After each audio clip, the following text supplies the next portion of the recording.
চট্টগ্রামে জিম্বাবুয়ের বিপক্ষে টি-20 সিরিজের প্রস্তুতি বাদ দিয়ে বিকেএসপিতে ডিপিএল-এর 50 ওভারের ম্যাচ খেলছেন মাহমুদুল্লাহ, তানজিম সাকিব, আফিফ ও তানভীর। অথচ আইপিএল থেকে মুস্তাফিজকে ডেকে আনা হচ্ছে মাঝপথে।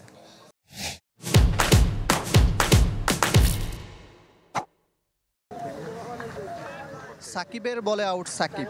জিম্বাবুয়ের বিপক্ষে সাকিব আল হাসান প্রথম 3 ম্যাচ না খেলে শেখ জামালের হয়ে প্রিমিয়ার লিগ খেলবেন, এটা সবাই জানে। কিন্তু জাতীয় দলের ক্যাম্প ছেড়ে কিভাবে আবাহনীর হয়ে খেলছেন তানজিম সাকিব? শুধু তানজিম সাকিব নন, জাতীয় দলের স্কোয়াডে থাকা আফিফ হোসেন ও তানভীর ইসলামও খেলছেন আবাহনীর জন্য। চট্টগ্রাম ছেড়ে বিকেএসপির আরেক মাঠে শাইনপুকুরের বিপক্ষে খেললেন মাহমুদুল্লাহ। জানা গেছে টিম ম্যানেজমেন্ট থেকে ছাড়পত্র নিয়ে খেলতে এসেছেন 4 ক্রিকেটার। অথচ সোমবারও এই ব্যাপারে কিছুই জানতেন না আবাহনী কোচ খালেদ মাহমুদ। আমি তো বলতে পারবো না, আমাদের যদি পাওয়ার থাকে তাহলে 10টা প্লেয়ারে আসলে আমি খুশি হব। আমি জানি না, বাট আমি জানি না, আমি এগুলোও জানি না, মানে আমি এখনো কোনো কমিউনিকেশনই জানি না, বাট জানি না কেউ আসবে কিনা বা কিছু জানি না। তা আমি আমার মতন বাচ্চাদেরকে নিয়ে আসছি, যেখান থেকে পারছি আমি আমার প্রিপারেশন নিয়ে রাখছি, বাকিটা আল্লাহ ভরসা।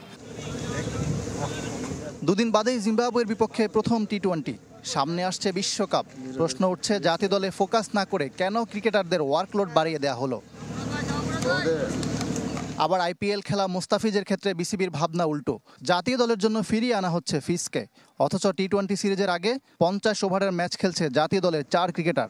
কার স্বার্থে এমন অদ্ভুত সিদ্ধান্ত? ইকরাম হুসাইন, চ্যানেল 24, বিকেএসপি, সাভার।